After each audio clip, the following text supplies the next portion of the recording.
Think and grow rich, सोचिए और अमीर बनिए, bye Napoleon Hill, audio book summary इन हिंदी। चैप्टर 6, कल्पना, इमेजिनेशन। मन की कार्यशाला दौलतमंद बनने की ओर। 5वां कदम, कल्पना। वास्तविकता में वह कार्यशाला है जहां इंसान द्वारा बनाए गए सभी प्लान सही आकार में ढलते हैं। यहाँ मन की कल्पना शक्ति द्वारा संवेग या चाहत को आकार, रूप और कार्य रूप दिया जाता है। ये कहा गया है कि इंसान जिस चीज की कल्पना कर सकता है उसको वास्तविक रूप भी दे सकता है। अपनी कल्पना शक्ति की मदद से इंसान ने पिछले 50 वर्षों के दौरान प्रकृति की शक्तियों को जितना खोजा है और उनका जितना दोहन किया है उतना इससे पहले मानव जाति के पूरे इतिहास में नहीं हुआ। उसने हवा को पूरी तरह से जीत लिया है और उड़ने के मामले में पक्षियों को बुरी तरह पीछे छोड़ दिया है। उसने करोड़ों किलोमीटर दूर सूर्य का भर मालूम कर लिया है और उसका यह विश्लेषण कर लिया है तथा कल्पना की मदद से यह निर्धारित कर लिया है कि यह किन तत्वों की मदद से बना है। उसने वाहनों की गति बढ़ा ली है और अब वह 600 मील प्रति घंटा से भी अधिक की रफ्तार से यात्रा कर सकता है। तर्क की दृष्टि से इंसान की इकलौती सीमा उसकी कल्पनाशीलता के विकास और प्रयोग को लेकर है। वह अपनी कल्पना शक्ति के प्रयोग के विकास के शिखर पर अब भी नहीं पहुंचा है। उसने तो सिर्फ ये खोज है कि उसके पास कल्पनाशीलता है और उसने बहुत ही प्रारंभिक तरीके से इसका प्रयोग करना शुरू कर दिया है। कल्पना के दो रूप। कल्पना दो तरीके से काम करती है। एक तरीका है संश्लिष्ट कल्पना और दूसरा है रचनात्मक कल्पना। संश्लिष्ट कल्पना शक्ति के द्वारा इंसान पुरानी अवधारणाओं, विचारों एवं योजनाओं को नए कॉम्बिनेशन में व्यवस्थित कर सकता है। इस शक्ति से कुछ नहीं रचा जाता, बल्कि यह केवल अनुभव, शिक्षा और अवलोकन की वस्तु के हिसाब से कार्य करती है। आविष्कार करने वाले लोग अधिकतर इसी शक्ति का प्रयोग करते हैं। इसका अपवाद सिर्फ जीनियस है, जो अगर संश्लिष्ट कल्पना द्वारा अपनी समस्या को नहीं सुलझा पाता तो वह रचनात्मक कल्पना शक्ति का सहारा लेता है। रचनात्मक कल्पना शक्ति के द्वारा इंसान का सीमाबद्ध मन असीम शक्ति से सीधे संपर्क करता है। ये वह शक्ति है जिसके द्वारा प्रेरणा और आभास प्राप्त किए जाते हैं। इस शक्ति के द्वारा सभी मूलभूत या नए विचार इंसान को प्रदान किए जाते हैं। इसी शक्ति के द्वारा कोई इंसान दूसरे इंसानों के अंतर्मन के साथ संवाद कर सकता है। रचनात्मक कल्पना अपने आप काम करती है, जिसका वर्णन आगे आने वाले पृष्ठों में किया गया है। ये शक्ति तभी कार्य करती है जब तार्किक मन बहुत तेज गति से काम कर रहा हो। उदाहरण के तौर पर तार्किक मन प्रबल इच्छा के भाव के द्वारा प्रेरित होता है। रचनात्मक कल्पना शक्ति को प्रयोग के द्वारा जितना विकसित किया जाता है, यह उतनी ही चौकस रहती है। बिजनेस, उद्योग, फाइनेंस के महान लीडर और महान कलाकार, संगीतकार, कवि और लेखक महान इसलिए बनते हैं क्योंकि उन्होंने रचनात्मक कल्पना की शक्ति को विकसित कर लिया है। कल्पना की संश्लिष्ट और रचनात्मक शक्तियां प्रयोग के द्वारा अधिक सशक्त बन जाती है, ठीक उसी तरह जिस तरह शरीर की कोई मांसपेशी या अंग उपयोग के द्वारा सुदृढ़ बन जाता है। इच्छा केवल एक विचार है, एक संवेग है। ये धुंधली और क्षणिक है। यह अमूर्त और अव्यवहारिक है तथा इसलिए इसका तब तक कोई मूल्य नहीं है जब तक कि इसे भौतिक रूप में नहीं बदल दिया जाता। चूंकि इच्छा के संवेग को धन में रूपांतरित करने की प्रक्रिया में संश्लिष्ट कल्पना का प्रयोग अधिकतर किया जाएगा, इसलिए आपको इस तथ्य को अपने दिमाग में रखना चाहिए कि आपको ऐसी परिस्थितियों और स्थितियों का सामना करना पड़ सकता है जिनमें आपको रचनात्मक कल्पना के प्रयोग की भी आवश्यकता हो सकता है कि प्रयोग के अभाव में आपकी कल्पना शक्ति थोड़ी कमजोर हो गई हो। इसे प्रयोग के द्वारा फिर से जगाया जा सकता है और सशक्त बनाया जा सकता है। ये शक्ति कभी नहीं मरती, हालांकि यह संभव है कि प्रयोग के अभाव में ये सोई हुई हो। फिलहाल संश्लिष्ट कल्पना के विकास पर अपना ध्यान केंद्रित करें, क्योंकि यही वह शक्ति है जिसके प्रयोग के द्वारा आप अपनी इच्छा को धन में रूपांतरित कर पाएंगे। इच्छा के अमूर्त संवेग को धन के मूर्त यथार्थ में रूपांतरण के लिए आपको योजना बनानी होगी। ये योजनाएं कल्पना की सहायता से बनाई जानी चाहिए और मुख्य रूप से संश्लिष्ट कल्पना शक्ति के माध्यम से ऐसा किया जाना चाहिए। संपूर्ण पुस्तक को पढ़ लीजिए और फिर इस अध्याय पर आए और तत्काल अपनी कल्पना को योजना बनाने के काम पर लगा दे, जिसके द्वारा आपकी इच्छा धन में रूपांतरित हो सके। योजनाओं के बनाने के लिए विस्तृत निर्देश लगभग हर अध्याय में दिए गए हैं। इनमें से जो निर्देश आपकी आवश्यकताओं के हिसाब से सर्वश्रेष्ठ लगे उनका पालन करें, और अगर आपने पहले से ही ऐसा न किया हो तो आप अपने प्लान को लिख ले। जिस क्षण आप इसे पूरा कर लेते हैं उसी क्षण आप निश्चित रूप से अमूर्त इच्छा को मूर्त रूप दे देते हैं। पिछले वाक्य को एक बार और पढ़ें। इसे जोर से पढ़ें, धीमी गति से, और जब आप ऐसा करें तो याद रखें कि जिस क्षण आप अपनी इच्छा के वक्तव्य या इसकी प्राप्ति की योजना को लिख लेते हैं, उसी वक्त आप दरअसल पहला कदम उठा लेते हैं, जिसकी मदद से आप अंततः अपने विचार को इसके भौतिक रूप में बदल पाएंगे। धरती जहां आप रहते हैं, आप और हर भौतिक वस्तु विकासवादी परिवर्तन का परिणाम है, जिसके द्वारा पदार्थ के सूक्ष्म कण क्रमबद्ध रूप में सुव्यवस्थित और नियोजित किए गए हैं। यही नहीं और वह वक्तव्य अत्यंत महत्वपूर्ण है, ये धरती आपके शरीर की कई बिलियन कोशिकाओं में से प्रत्येक और पदार्थ का हर अणु ऊर्जा के अमूर्त रूप में प्रारंभ हुआ था। इच्छा एक विचार संवेग है। विचार संवेग ऊर्जा का रूप है। जब आप धन कमाने के विचार संवेग या इच्छा से प्रारंभ करते हैं तो आप अपनी सेवा में उन्हीं शक्तियों का प्रयोग करते हैं जिनके द्वारा प्रकृति ने इस धरती की रचना की है और इस ब्रह्मांड के हर पदार्थ और आकार की रचना की थी, जिसमें वह शरीर और मन भी शामिल है जिसमें विचार संवेग कार्य करते हैं। आप उन नियमों की मदद से अमीर बन सकते हैं जो अपरिवर्तनीय है, परंतु पहले आपको इन नियमों से परिचित होना चाहिए और उनका प्रयोग करना सीखना चाहिए।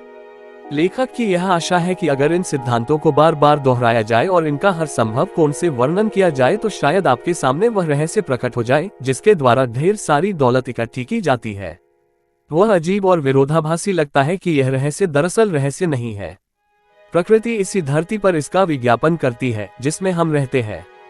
हमारी धरती, सितारे, ग्रह, हमारे ऊपर और चारों तरफ मौजूद तत्व, घास का हर तिनका और हमारी आंखों को दिखाई देने वाला हर जीवित प्राणी इस रहस्य को उजागर करते हैं।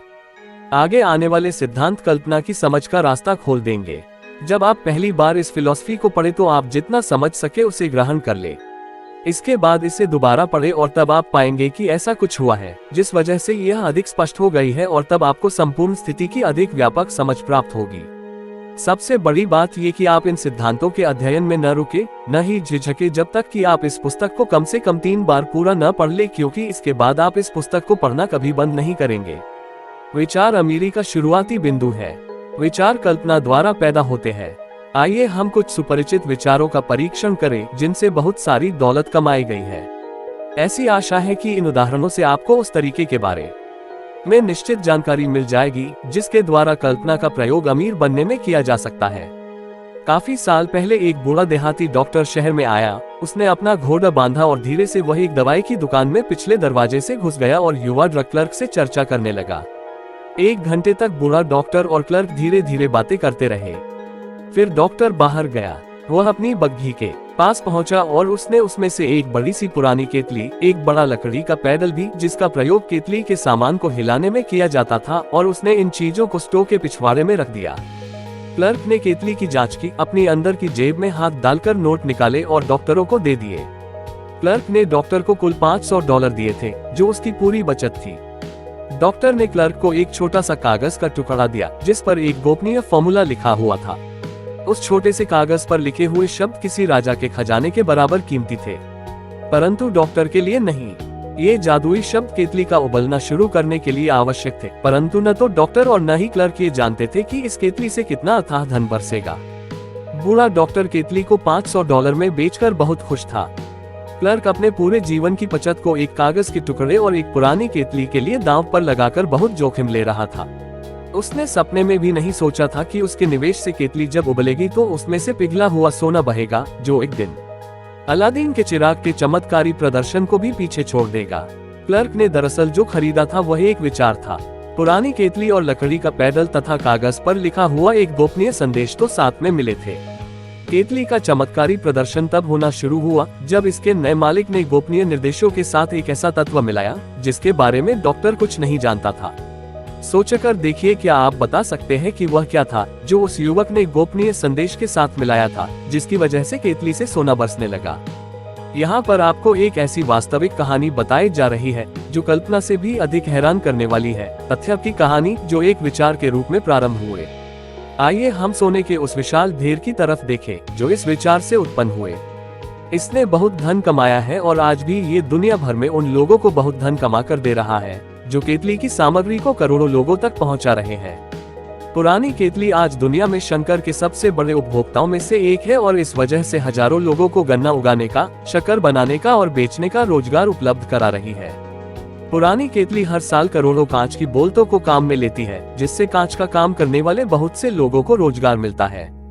पुरानी केतली पूरे देश में क्लर्क, स्टेनोग्राफर्स, कॉपीराइटर्स और एडवर्टाइजिंग विशेषज्ञों की फौज को रोजगार देती है। इसने उन दर्जनों कलाकारों को दौलत और शोहरत दिलाई है जिन्होंने इस प्रोडक्ट का विज्ञापन करते हुए बेहतरीन पिक्चर्स बनाई है।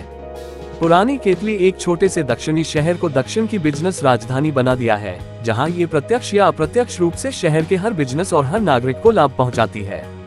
इस विचार के प्रभाव अब दुनिया के हर सभ्य देश को लाभ पहुंचाता है और इसे छूने वाले हर आदमी को सोने की बहती हुई धारा में से हिस्सा मिलता है। केतली से बरसते सोने ने दक्षिण के एक प्रसिद्ध कॉलेज को बनाया, जहां हजारों युवक और युवतियां सफलता के लिए अनिवार्य प्रशिक्षण प्राप्त करते हैं।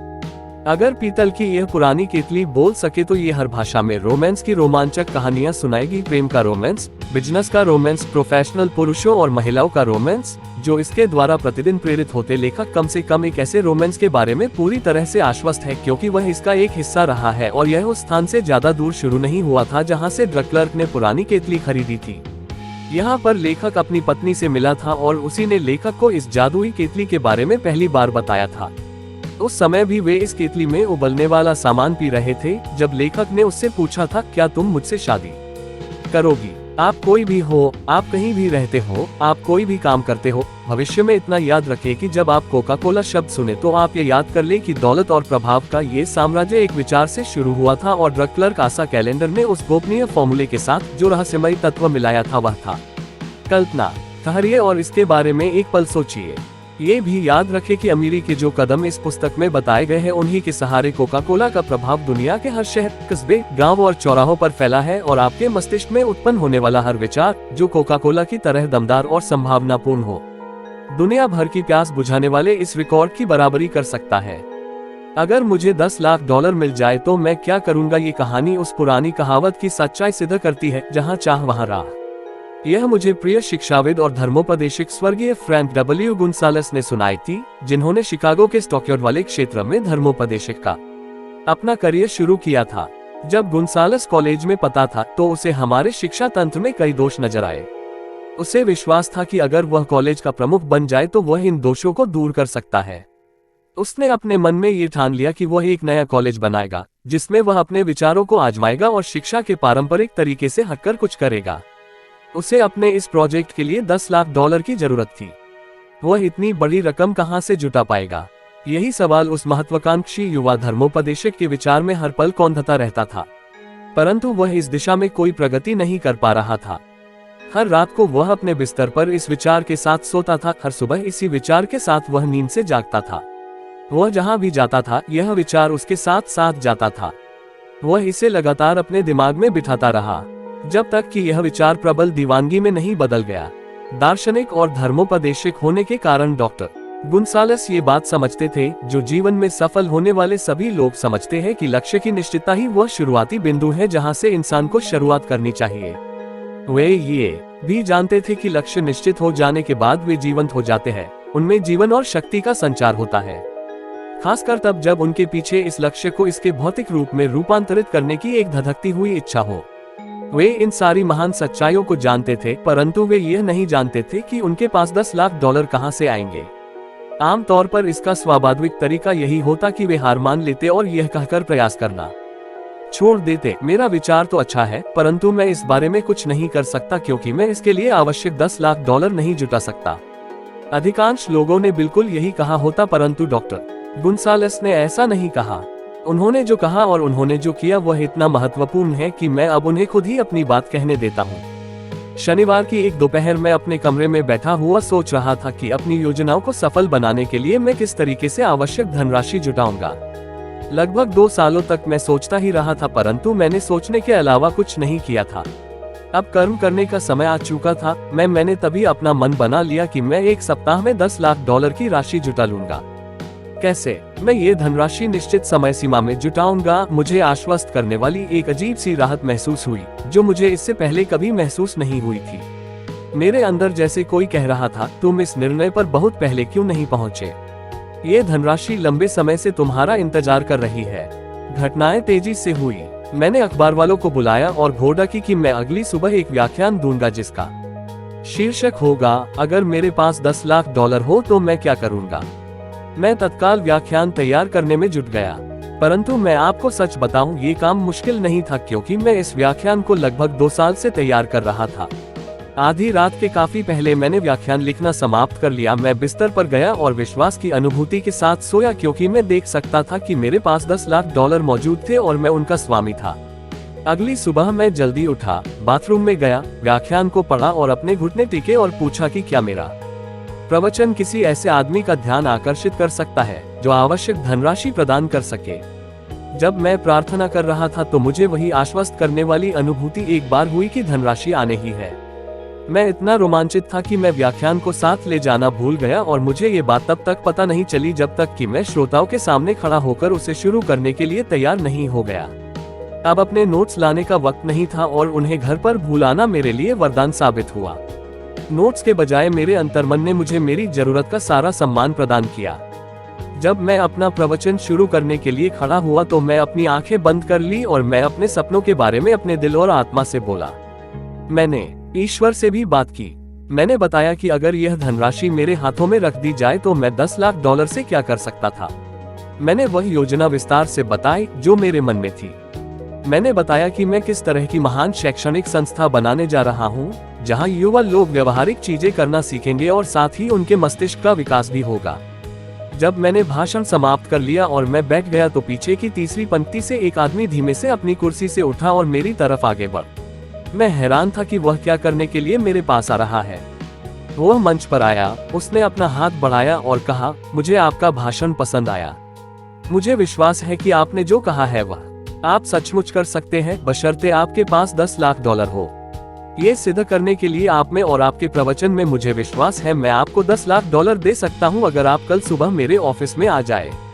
मेरा नाम फिलिप डी आर्मर है। युवा गुंसालस मिस्टर आर्मर के ऑफिस पहुंचे और उसे $10 लाख मिल गए। उस धनराशि से उसने आर्मर इंस्टीट्यूट ऑफ टेक्नोलॉजी की नींव डाली, जिसे अब इलिनॉय इंस्टीट्यूट ऑफ टेक्नोलॉजी के नाम से जाना जाता। ये $10 लाख उसके पास एक विचार के परिणाम के रूप में आए। इस विचार के पीछे एक इच्छा जिसे युवा गुंसालस अपने दिमाग में लगभग 2 सालों से पाल रहा था। इस महत्वपूर्ण तथ्य की तरफ ध्यान दीजिए, जब वह अपने मन में निश्चित निर्णय पर पहुंच गया और उसने इसे हासिल करने की एक निश्चित योजना पर अमल करने का फैसला किया, उसके 36 घंटे बाद ही उसे यह धनराशि मिल गई। $10 लाख के बारे में युवा गुंसालस के अस्पष्ट चिंतन और धुंधली आशा के बारे में कुछ नया या अद्भुत नहीं है। उसके पहले और उसके बाद भी बहुत से लोगों के मन में इसी तरह के विचार आए थे, परंतु उस यादगार शनिवार को जब वह अपने निर्णय पर पहुंचा तो उस निर्णय में कुछ भिन्न और अभूतपूर्व था। जब उसने अस्पष्टता को अलग हटा दिया और निश्चितता से कहा, मैं 1 सप्ताह में ये धनराशि जुटा लूंगा।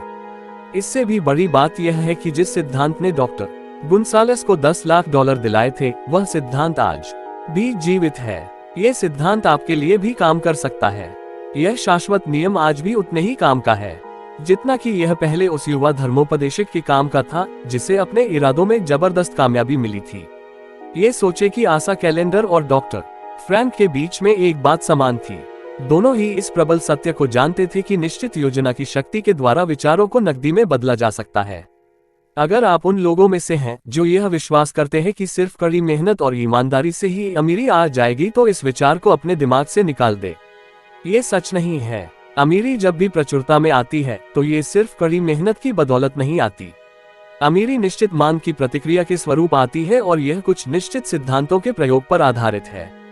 इसका किस्मत या भाग्य से कोई लेना देना नहीं है। आमतौर पर विचार ही कल्पना के सहारे कर्म को प्रेरित करता है। सभी मास्टर सेल्समैन की जहां सामान नहीं बिक सकता, वहां विचार बिक सकते हैं।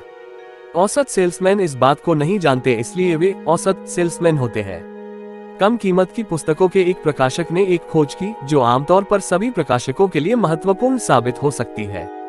उसने सीखा कि कई लोग पुस्तक के अंदर के शब्दों को नहीं खरीदते हैं, बल्कि वे शीर्षक खरीदते हैं। उसकी एक पुस्तक बिक नहीं रही थी। जब उसने इस पुस्तक का शीर्षक बदल दिया तो इस पुस्तक की बिक्री 10 लाख प्रतियों से अधिक हो गई। ध्यान दे, पुस्तक के अंदर की सामग्री जरा भी नहीं बदली गई थी। उसने सिर्फ पुस्तक का कवर फाड़ दिया था जिस पर वह शीर्षक था जो नहीं बिक रहा था, और उसने उसके स्थान पर एक नया कवर लगा दिया था जिस पर एक ऐसा शीर्षक था जो बॉक्स ऑफिस के हिसाब से आकर्षक था। हालांकि यह बहुत आसान लगता है, परंतु यह विचार तो है ही। ये कल्पना थी। विचारों की कोई औसत या निर्धारित कीमत नहीं होती। विचारों का रचयिता अपनी खुद की कीमत तय करता है और अगर वह स्मार्ट होता है तो उसे वह कीमत मिल जाती है। व्यवहारिक दृष्टि से हर अमीरी की कहानी उस दिन से शुरू होती है जब विचारों का एक रचयिता और विचारों का एक विक्रेता इकट्ठे होते हैं और मिलकर काम करते हैं। कार्नेगी ने अपने आसपास ऐसे लोगों को इकट्ठा कर लिया था जो वह सब कर सकते थे जो कार्नेगी नहीं कर सकते थे, लोग जो विचारों को जन्म देते थे, लोग जो उन विचारों को कर्म में परिवर्तित कर सकते थे और उन्हें एवं दूसरों को बेहद अमीर बनाते थे। करोड़ों लोग जिंदगी भर ब्रेक की तलाश करते हैं। हो सकता है उनकी खुशकिस्मती से उन्हें कोई मौका मिल भी जाए, परंतु सबसे सुरक्षित योजना यही कि किस्मत के भरोसे हाथ पर हाथ रखकर न बैठा जाए। मुझे एक सुनहरा ब्रेक मिला जिससे मुझे मेरे जीवन का सबसे बड़ा अवसर मिला, परंतु 25 साल के लगन भरे प्रयासों के बाद ही यह अवसर मेरी पूंजी बन पाया। ये ब्रेक था कि मैं एंड्रू कार्नेगी ने खुशकिस्मती से मिला और मुझे उनका सहयोग मिला। उस अवसर पर कार्नेगी ने मेरे मन में एक विचार का बीज बोया। वह बीज ये था कि मैं उपलब्धि के सिद्धांतों को सफलता की फिलॉसफी के रूप में व्यवस्थित कर इन 25 सालों में हुए शोध में जो खोजे हुई है उनसे हजारों लोगों ने लाभ उठाया है और कई लोग इस फिलॉसफी को अपनाकर अमीर बन चुके हैं। शुरुआत आसान थी। यह एक विचार था जिसे कोई भी विकसित कर सकता था। मुझे सहायता देने वाला ब्रेक कार्नेगी से मिला था, परंतु लगन, निश्चित लक्ष्य को हासिल करने की इच्छा और 25 वर्ष की लगन का क्या कोई अर्थ नहीं है। यह कोई सामान्य इच्छा नहीं थी जो इतनी निराशा, लोगों द्वारा निरुत्साहित किए जाने, अस्थायी पराजय, आलोचना और समय की बर्बादी के बावजूद बनी रही। यह एक प्रबल इच्छा थी, एक दीवानापन था। जब मेरे मन में यह विचार कार्नेगी ने बोया तो उसे जिंदा बने रहने के लिए मनाया गया, इसकी देखभाल की गई और इसे आकर्षित किया गया। धीरे धीरे यह विचार अपनी ही शक्ति से इतना शक्तिशाली हो गया कि इसने बाद में मुझे मनाया, मेरी देखभाल की और मार्गदर्शन देते हैं। फिर वे स्वयं शक्तिशाली बन जाते हैं और अपने रास्ते के तमाम अवरोधों को हटा देते हैं। विचार अमूर्त शक्तियां हैं, परंतु उनमें भौतिक मन अधिक शक्ति होती है जिनसे वे उत्पन्न होते हैं।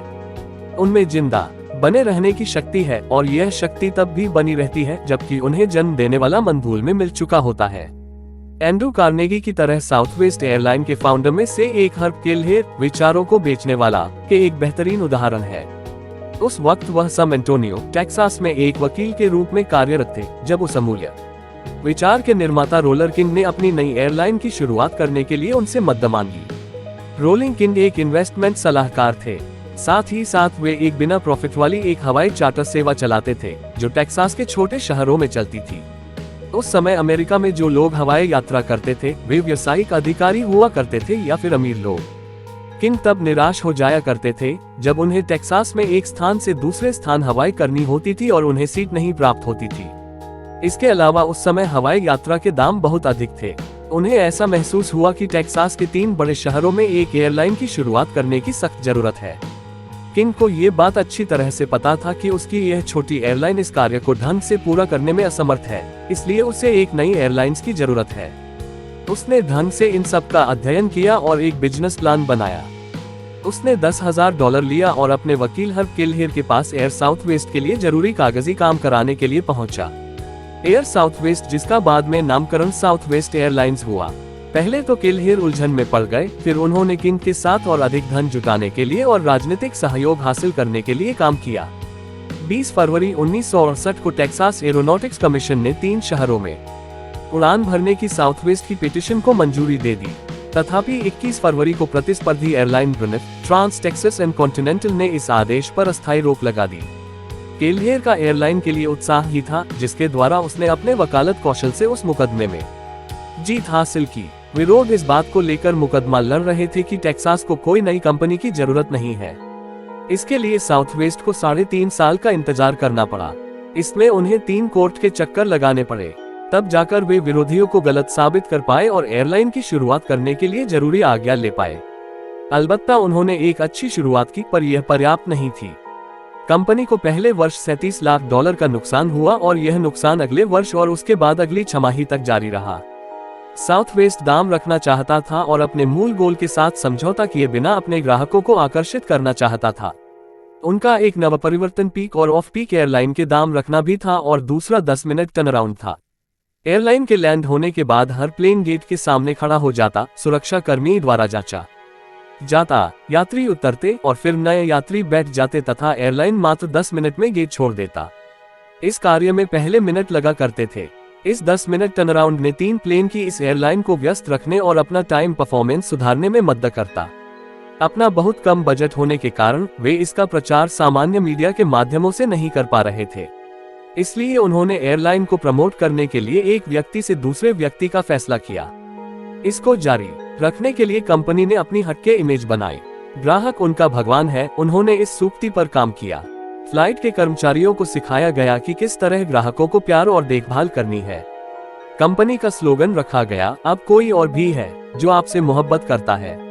साथ ही साथ केल्हेर ने उस कष्टप्रद समय बर्बाद करने वाले बोर्डिंग पास की जगह ओपन सीटिंग व्यवस्था की शुरुआत कर दी। कोई सीट का रिजर्वेशन नहीं चाहिए था और यात्रियों को बोर्डिंग कार्ड नंबर फ्लाइट के गेट पर ही दिए जाते थे। यात्रियों की संतुष्टि उनका मुख्य उद्देश्य होने के कारण केल्हेर और उनकी टीम ने एक निष्ठावान फॉलोइंग बना ली थी तथा उनकी यात्रियों के बीच एक बेहतरीन इमेज भी बन गई थी। साउथवेस्ट धीरे धीरे सफलता की ऊंचाइयां चढ़ने लगी थी। 1978 तक ये देश की सबसे अधिक कमाई करने वाली एयरलाइन बन गई थी। 2000 की शुरुआत में जब कई एयरलाइन बेहद नुकसान से गुजारी, कुछ तो दिवालिया हो गई और कई ने अपना व्यवसाय ही बंद कर दिया, साउथवेस्ट ने न सिर्फ बचा रहा बल्कि अपने व्यवसाय में तरक्की भी की। हर केल्हेर सफलता के इच्छुक व्यक्तियों को सलाह देते हैं, अपने विचारों पर डटे रहिए। इसके बावजूद की प्रतिस्पर्धी कंपनियों के विरोध की वजह से, ताकि साउथवेस्ट को इस व्यवसाय में उतरने से रोका जा सके। उन्होंने अपने सकारात्मक स्वभाव के कारण 3.5 साल कोर्ट के चक्कर लगाए और केस लड़ा। हमेशा ग्राहक के बारे में सोचिए, वे क्या चाहते हैं और उन्हें वही दीजिए। अपनी कठिनाइयों से सकारात्मक कदम उठाकर उभरिए। हमेशा नए विचारों के लिए अपना मन खुला रखिए और जैसे ही मौका मिले उन्हें पकड़ लीजिए।